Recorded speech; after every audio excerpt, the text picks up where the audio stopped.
I sat down with Mindy Hines, former global advertising executive at Keurig. My interview with Mindy is part of a series called Marketing Experts on This Works Marketing. I've been looking forward to having this conversation with you. This is Mindy Hines, and I'm going to let you tell the title, that how we met, and what that title was, and then we'll get into a little bit about what we're going to talk about building a direct-to-consumer business for a brand. So I spent about 8 years at Keurig. When we met, I was the Senior Director of Advertising, Media, and Social Strategies, so I had a pretty broad scope of work, and was responsible for anything that we produced that was creative, anything that was creative, anything that was media, and anything that was social lived within my domain. Right. So tell me, why does a brand like Keurig, when they decided they wanted to get into the direct response or build a direct-to-consumer business, how did that decision come about, and what were the reasons why? It felt like when Keurig first started, when it was Keurig Green Mountain, Keurigs are typically bought in brick and mortar. Right. And we had a great relationship, with all of the big box retailers that you can well imagine. And then the consumable side of the business, or the coffee side of the business, took two places that we really had sales. It was on Keurig.com, and then it was primarily in grocery stores. Doesn't mean it wasn't in some of the big box, but primarily it was sold in grocery. What it really is it's a system, right? You need both sides of that equation. Right. And it felt like direct was a true opportunity for us to own the relationship with the customer. It was the ability to tell an expanded story. It was an opportunity to buy media that was truly subsidized. And even above and beyond that, it was a way of being able to tap into an entirely new audience for us. Historically at Keurig, when we would run initiatives, people that were new to file typically ran about 37%. That's across the enterprise. When we ran the DR, we found that it was nearly 77% were new to file. And driving the install base was high mecca for us, right? You want to keep your current customers happy and feeling loved, but bringing new people into the franchise is what it's all about, and driving what we call the install base. So it was extremely effective at being able to drive the iBase.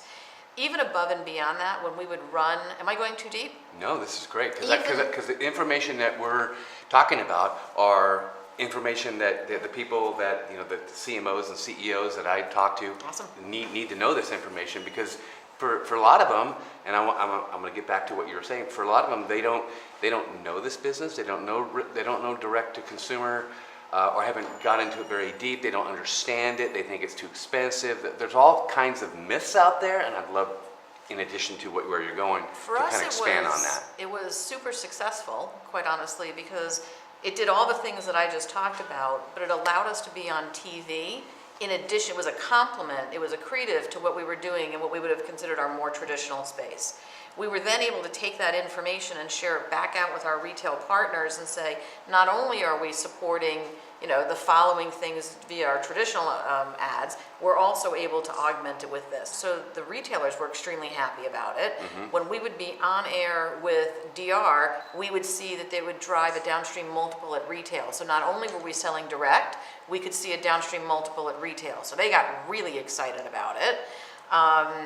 And this is going to sound crazy, but true, we found one more thing that was happening, that even though we had a dedicated microsite, we found that we were also driving more activity to Keurig.com. So it was a pretty happy byproduct. So yes, we were able to tell an expanded story, we were able to have subsidized media, we were able to sell direct, all great things, because you have higher margins. Right. But in addition to that, we saw increased traffic on Keurig.com, increased foot traffic in our retail partners, and then a downstream multiple of sales at our retail partners. So it was a bit of a win-win. The thing that was really interesting out of that is that acquiring new customers, that was one of the mandates you gave to us. We need to acquire new customers. Why was that so important for Keurig? Because there's such a trickle-down effect with the enterprise in itself, right? It is. So we think of it as a system, but anything where you're selling the durable and the consumable, right? And this won't come as a surprise to anybody, we broke even on the brewer. Yep. All of our money was made on the consumable. So Right. it's analogous to a blade razor strategy, or a printer with the ink, or a gaming cartridge in the game. So our job is to put a brewer on the counter. Once you do that, you can start driving the consumable, which is really where you make the money. We're even more lucrative than a blade razor strategy because most people will shave once a day, most men. Right. But for coffee, you may have one in the morning and it's a hot cup of coffee. You might have an iced tea at lunch, and then you might have, I don't know, a flavored at, after dinner. Yep. So there's lots of opportunities for you to be able to drive attachment. So we had our goals were multifold. One, I want to get a brewer on a counter. Right. But two, I want to make sure that I'm driving attachment of those pods. And if you are drinking those pods, I'd really like you to drink one that's owned and licensed by Keurig. Right. And it also gave the ability to, when it came We love partners too. Yeah. Okay. But it also gave the ability to, I remember specifically when we sat down, the mandates were to get new people into the Keurig ecosystem. Yep. But also, we had a story to tell about iced coffee. We had a story to tell about hot, drinks. It's very difficult to do that in the 30 seconds. Was that another reason that you felt that was a huge 100%. The ability to tell an expanded story was paramount. Iced coffee is an enormous piece of the business, and there's a lot of different ways to come in on iced coffee. It can be brew over ice. It could be cold brew. But again, I'd say when I first got there, everyone wants to ask the question, what's the best cup of coffee? And the real answer is the one that you like. And by the way, you might even like different things throughout the course of the day. Iced coffee was a great opportunity, and it's not immediately intuitive. You've got a brewer that delivers hot water, so how do I get an iced beverage out of that? So that was a great opportunity. And something like, I'm going to get the numbers wrong, but it's got to be close to 40% of all iced coffee, of all coffee servings are iced at this point. I'm directionally correct, don't land on the 40 as like a true number, but it's growing by leaps and bounds. Granted, that's not just iced coffee, it's cold brew, but it comes up. And younger audiences are adopting cold coffee faster than older audiences are. So you were able to tell that story about this one amazing brewer did so many different things with so many different coffees. So it really helped you with your KPIs in many different ways. In many different ways, yeah. It was a win-win all the way around. Even the ability to shoot it, right? We had so much footage, we could edit it down into different pieces and then use it in different ways. So we could use it in social, we could use it on our site. We often found that some of our retail partners would say, I don't have anything on on Target.com, Walmart.com. What can I put on my PDP page or my primary display page? And we could take some of the footage and it would tell the story. So we were able to repurpose it. Right. So it was super efficient for us on a lot of different levels. So not only efficient, but it's economical because you don't need to go do those things and spend money out of your marketing budget to do these other types of things to support your partners, right? Absolutely. Yeah. I'd say one of the really nice things, and that did help us and had crossover into some of the more traditional advertising that we did, but we used real people, and honestly, we started that with you, was using real people, and then that became the linchpin off of the traditional ads that were being run. The equity campaign. The equity campaign for the brand. Yeah. So it was awesome. Thank you. Yeah, you're welcome.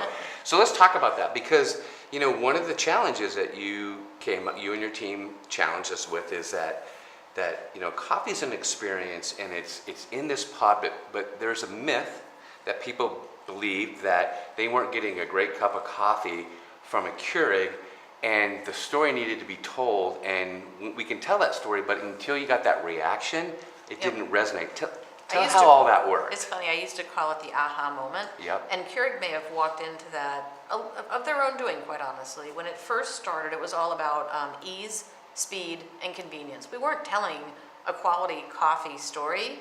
What we really wanted to say is it's easy, it's convenient, and you can get it delivered, the perfect cup every time. The funny thing is it actually is a gourmet cup of coffee.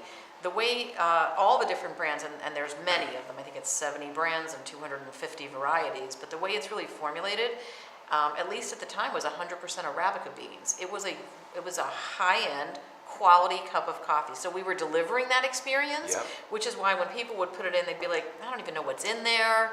When they would see that there was a filter in there, real ground coffee, it was truly 100% Arabica. I called it the aha because it tasted fantastic.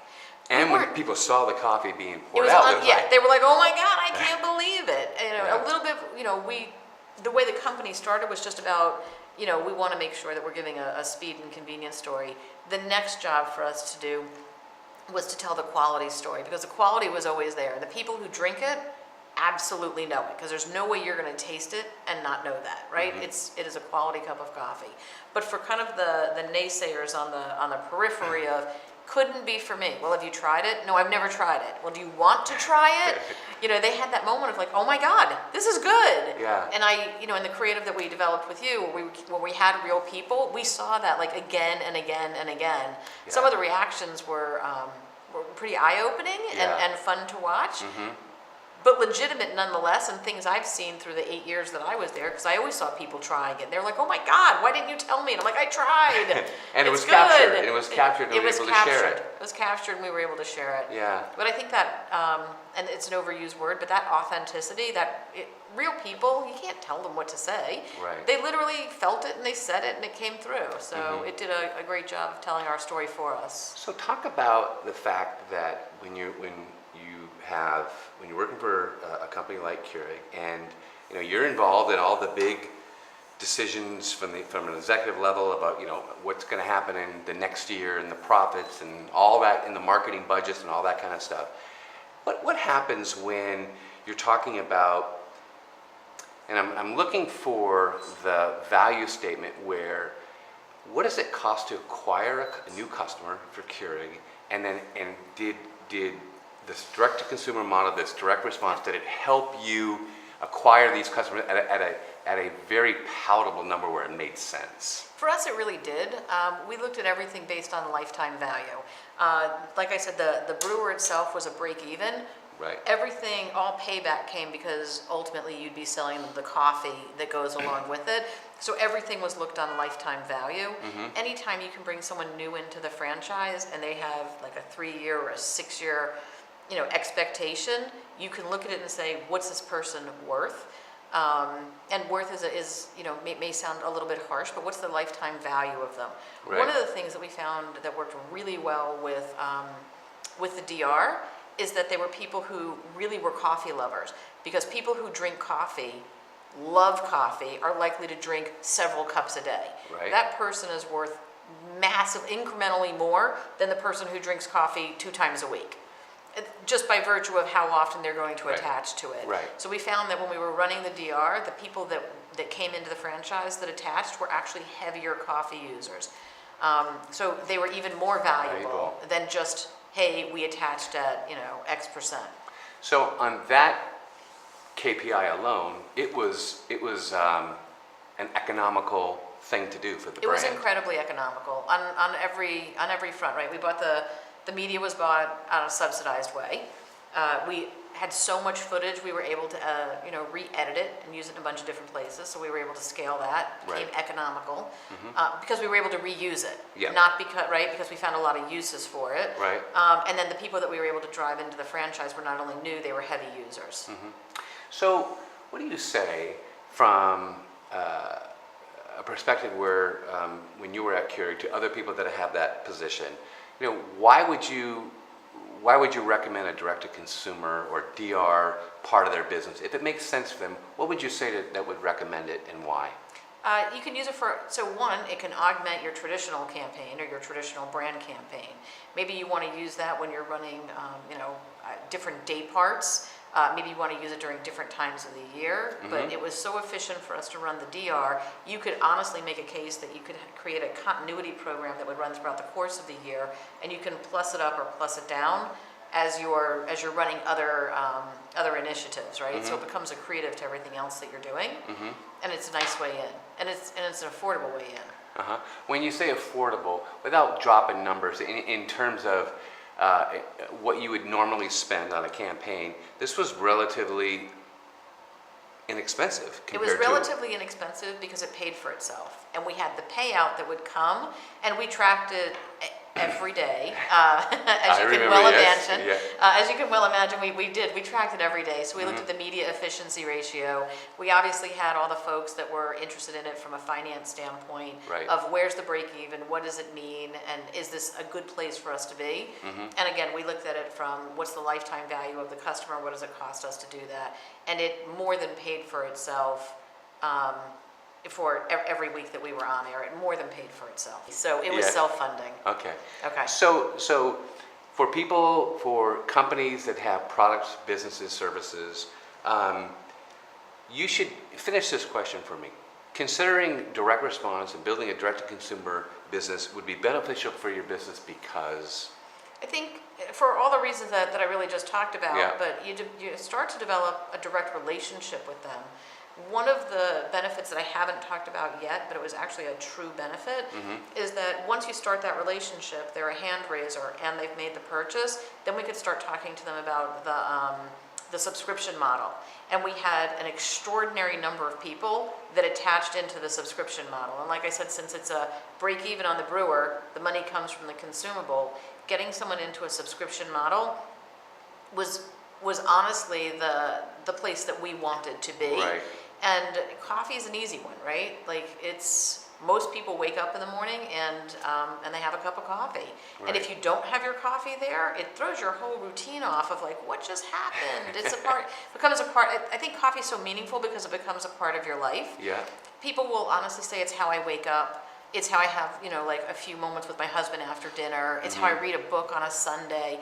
It really becomes a meaningful part of their life. So having the coffee that they love available to them in the easiest possible way became incredibly efficient for them and something that was easy for them to pull the trigger. So when you put that back into a business conversation, is it that it brings new customers to your brand? It's a new way of new channels to be in. It's subsidized media. I'm trying to think of just if you can just knock down like the benefits. It was literally all of those things. So it was subsidized media. Right. It was a way to drive to drive the install base. Right. It was a way to drive super profitable channels, including including the subscription model. Right. And it was an opportunity really to start a conversation. So that once we know something about them, right, the core consumer, you can have a more meaningful dialogue. If you have a more meaningful dialogue, you can deliver a better experience. We were all about delivering excellence and the best possible experience. Right. So we could understand from them what was their favorite coffee, what gave them the most joy, what was their favorite brand, what did they like about it, what didn't they like about it, quite honestly. And then you can customize offerings for people with other All issues. about personalization. Yeah. And that made it a little bit easier to enter into it. Right. So when companies think about direct response, they get this. I run into this a lot. They feel like, well, we wouldn't do an infomercial, or infomercials aren't for us.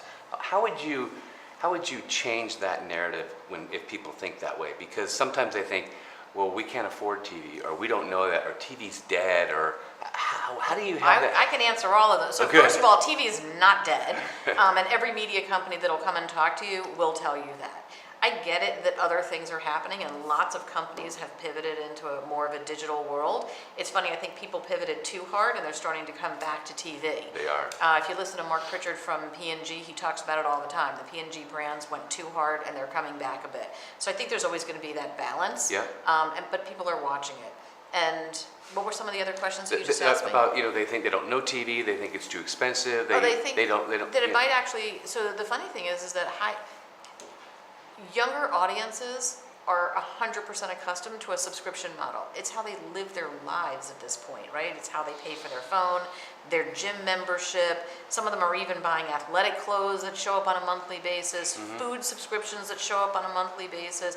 It's how they're thinking about their life. So it's not a newer model for them. So it's a great way to attract a younger audience, quite honestly. It's something that's really comfortable for them. It brings your product into their life in a way that's meaningful and relevant to them. So you're coming to them instead of making them come to you, which I also think is incredibly powerful. Yeah. And honest, and it's not. It's a way to tell an expanded story. So it's not an expensive medium. You can launch a new product. You can tell the story that you want to. You can educate them. Iced coffee is a great example of that. It's really hard. It's not intuitive. Hot water comes out. How do I get an iced coffee? Right. Okay, this is what I do. Okay, I can do that. Right.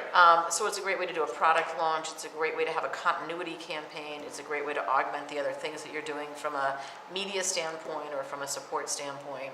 And the sales guys love it. Yeah, and I appreciate you saying that the fact that it's really become 360, because one of the things that we did, we also offered up, we created some social media ads that were driven directly to the campaign of the infomercial. So, you know, You a need customer, 360. huh? You need 360.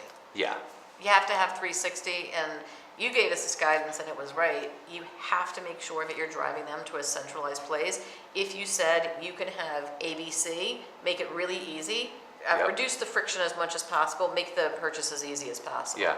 The interesting thing is that we created a loop so that you could get back into Keurig.com. Right. Because we wanted to have a further conversation with you, but we directed you to this landing page, this microsite.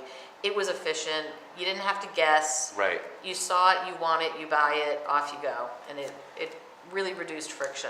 And the attribution right there, you can look at the numbers and go, okay, this made sense, or this works, right? This works. This works, and we tracked it within an inch of its life every day. Yeah.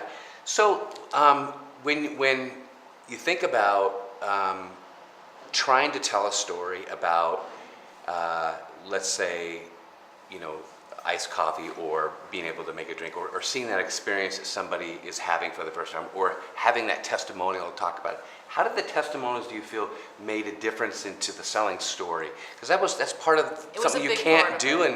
in short It was form, a big right? part of it because they're real people with real opinions.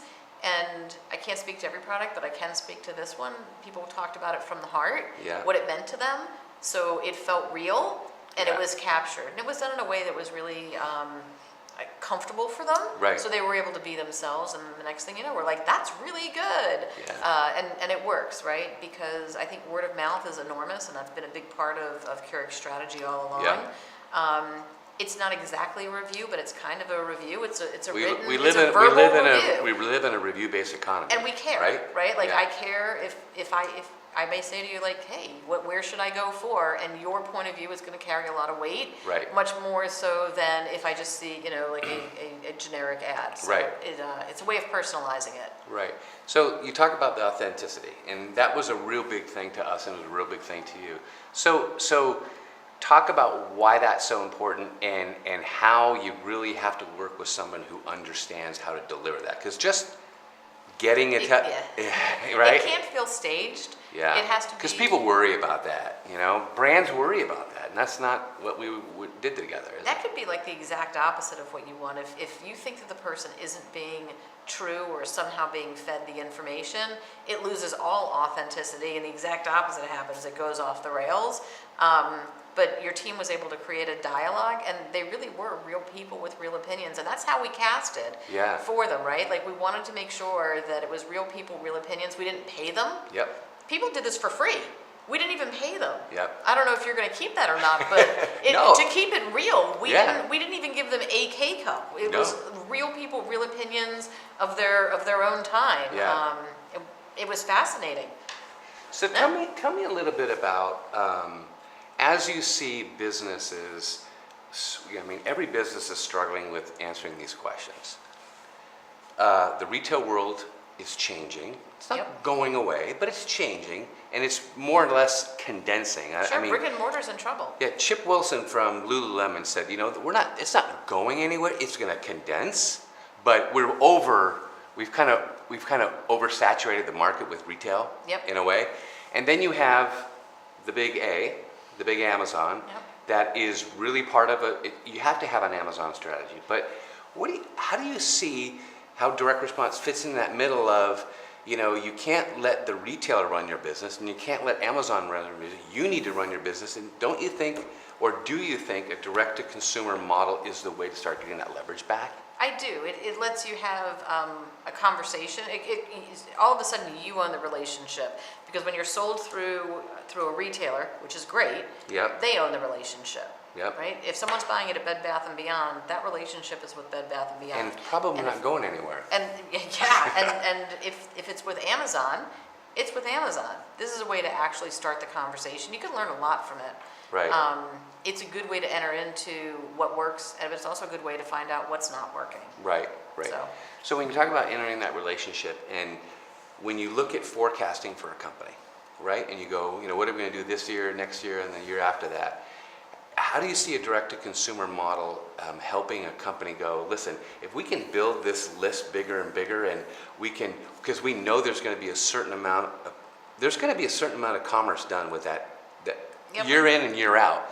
As that list gets bigger, that gets a real big profitable channel that is very sustainable, isn't it? It is. It is. And you were able to, I keep using the word personalize, but you were able to personalize with them.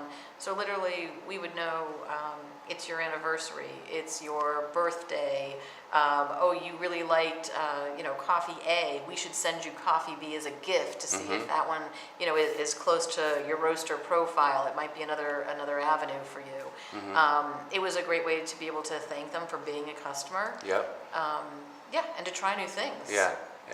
So I might be a little self-serving here, but I just want to get your opinion. So when you and your team really did a deep dive and to understand who are the players and who you wanted to partner with, because you said to me and to our team, we're not looking for someone to do a production. We're looking for a partner, someone who's invested in us. What were you looking for, and what did you feel that we delivered on that was beneficial to what you were looking for? Honestly, it's a lot of work to stand this up from scratch.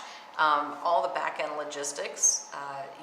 You guys were an awesome partner for us. It's M2, right? Yep, so we used M2, and truthfully, without them, I think we'd still be trying to stand this up. It's a lot of heavy lifting. Once you get it up and running, life is flowing, but it's heavy lifting to get it up and running, and we wouldn't have been able to do that without you, for sure.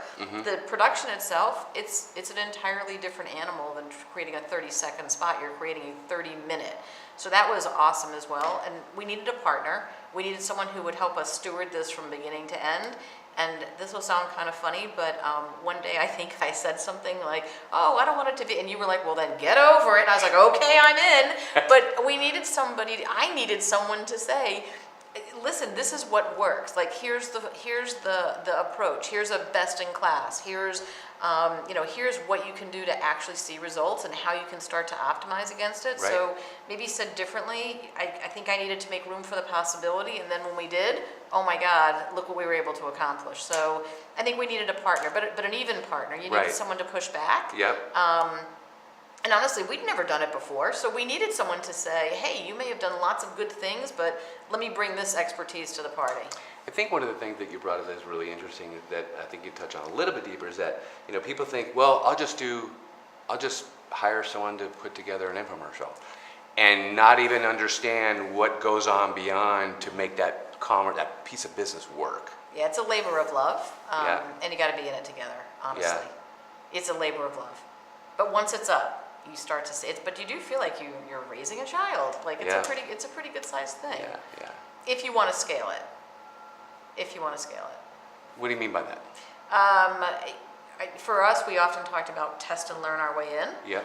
This was an opportunity to try something. It worked. We could put some more money. So you have to build it's like building a house. You have to build a foundation, and then once you have the foundation, you can keep adding on to it. But you need a pretty solid foundation.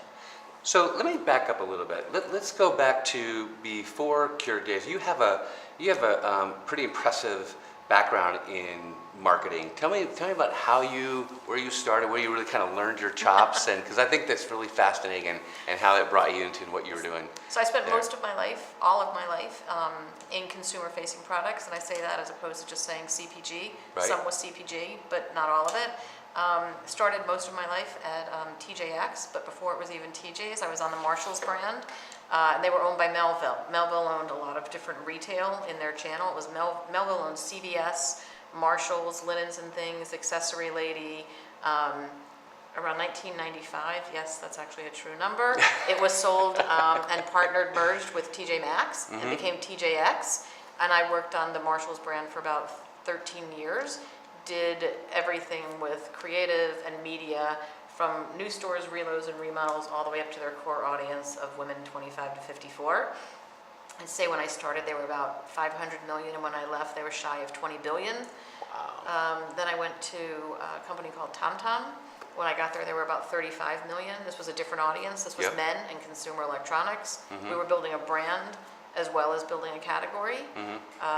When I got there, we sat around a wooden table with a cell phone, and we were about $750 million within 3 years, which is also, again, like part of that hockey stick. Yep. And then I left and went to Keurig, and honestly, when I started, it was about 500 million, and I looked at the valuation of KDP yesterday, and they're about $33+ billion. Wow. So it's been my grandma would say chief cook and bottle washer. Like, you do a little bit of everything. But I think I get everybody it. there did a little bit of Yeah. everything, so. Yeah. Yeah. You know, I really appreciate this. I Because I consider hate you. being on camera. I consider you a dear friend when it comes personally thank and in business professionally, and I learned so much from you when we I were learned a working lot from together. you. And I really appreciate it, and I know that our paths will cross many times in the future. And thank you very much. Thank you very All right. much. All right. Okay, good.